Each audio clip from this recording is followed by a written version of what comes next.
Assalamualaikum, jumpa lagi dengan saya, ini Widya Stuti di YouTube channelnya saya. Nah, mungkin pemirsa atau teman-teman penyandang disabilitas sudah tahu ya, kalau tahun 2023 ini pemerintah Indonesia buka lowongan sebagai CASN bagi warga negara Indonesia, termasuk penyandang difabel atau disabilitas. Nah, tapi sebelumnya saya ingin mengucapkan terima kasih buat pemirsa yang sudah memberi subscribe, like, dan komen yang sopan di video-video saya yang lalu. Saya teruskan lagi ya. Mungkin ada teman-teman difabel yang bertanya, memang bisa ya kita menjadi karyawan atau bekerja di pemerintahan? Bisa, karena semua itu sudah tercantum dalam satu undang-undang. Nah, sekarang di video ini saya ingin membacakan bunyi undang-undang yang mengatur penyandang difabel atau disabilitas bisa bekerja di pemerintahan maupun di perusahaan swasta. Hal itu tercantum dalam Undang-Undang Nomor 4 Tahun 1997. Bunyinya sebagai berikut.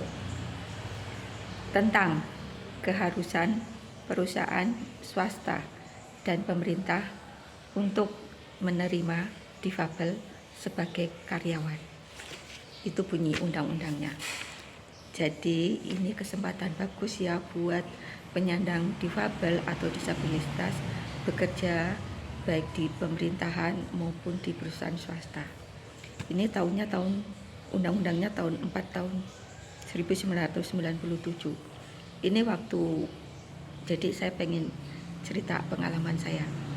Waktu saya lulus SMA, saya lulusnya tahun 1989. Itu belum ada tentang undang-undang seperti ini yang mengatur penyandang difabel bisa bekerja, ini belum ada. Jadi waktu saya lulus SMA, saya kuliah di UT nyambi jadi distributor kosmetik terkenal lah. Itu perusahaan yang memproduksi kosmetik dan toiletries dan pakaian ya. Tapi mereknya internasional, dari brand internasional.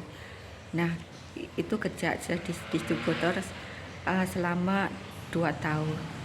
Di tahun berikutnya ketika ada lowongan pekerjaan sebagai fashion dealer koordinator, jadinya kan naik tingkat ya.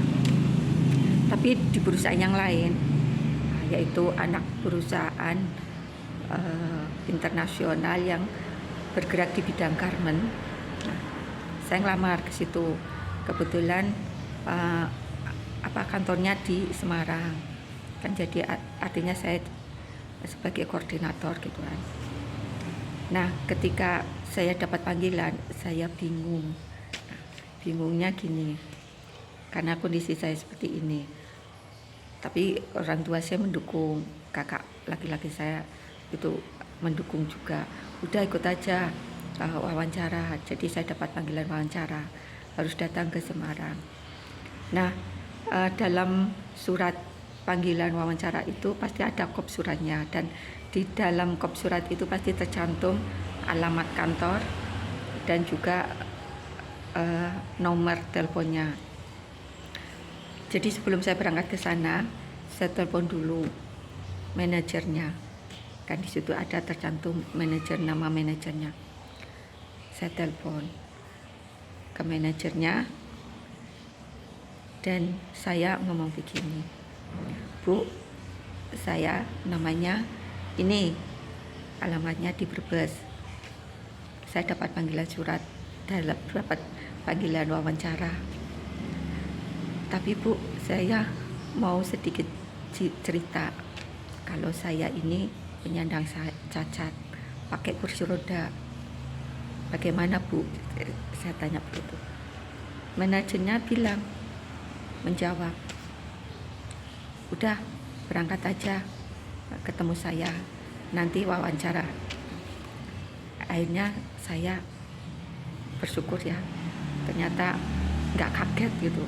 Saya kan takutnya orang-orang tuh kaget lihat saya, nggak tahu sayanya gimana, jadi mereka kaget.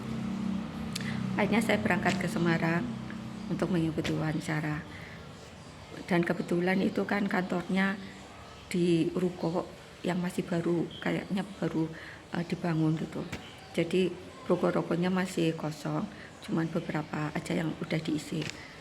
Nah itu rukonya itu tingkat 2, jadi nanti bagian atas itu untuk kantor, bawahnya untuk showroom. Nah ketika saya sampai di lokasi kantor tersebut, di depan itu banyak beberapa pria yang lagi kumpul ngobrol lah gitu. Ketika saya sampai di tempat, supir saya segera nurunin kursi roda.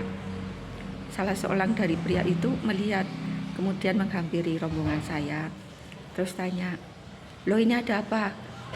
Kok nurunin kursi roda? Maaf ya, di sini nggak ada lowongan." Dia ngomong gitu. Terus akhirnya saya jawab, "Maaf Mas, saya ini dapat panggilan wawancara. Ini dipanggil sama Bu ini suratnya. Untung surat panggilan wawancaranya itu saya bawa." Akhirnya orang itu telepon ke atas. Kan pada waktu itu belum ada HP ya. HP itu belum semua orang punya. Jadi masih jarang lah gitu. Jadi ini nelpon ke atas pakai telepon paralel. Nah akhirnya saya diperbolehkan terus wawancara di atas. Nah ini pengalaman saya ini bisa menjadi satu pelajaran atau hikmah buat teman-teman difabel yang mau bekerja gitu ya, yang mau terjun ke dunia kerja. Jadi mungkin selama ini kita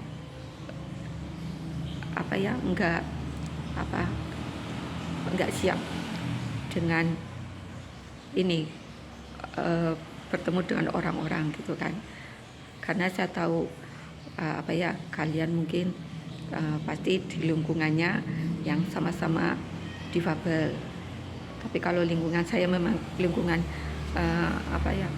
orang normal ya, jadi sekolahnya pun di sekolah yang biasa, bukan untuk difabel.